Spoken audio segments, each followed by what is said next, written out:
Bengaluru Metro Rail Corporation Limited has imposed charges for using toilets at some metro stations, sparking public discontent. There was also a recent hike in metro fares. Toilets located in the non-ticketed areas of metro stations now cost between Rs 2 and 5 rupees, while toilets inside the metro for ticketed passengers remain free. The charges apply at National College, Lal Bagh, Southern Circle, Jayanagar, RV Road, Banshankari, JP Nagar, Yelchanahalli, Sir M. Vishveshwaraya, Dr. B.R. Ambedkar Station, Vidhan Sauda, Kaban Park, and KSR railway stations.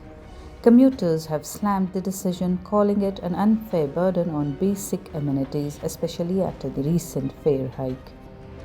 BMRCL maintains that the fees are necessary to fund maintenance and cleanliness, with Sulabh International managing the facilities.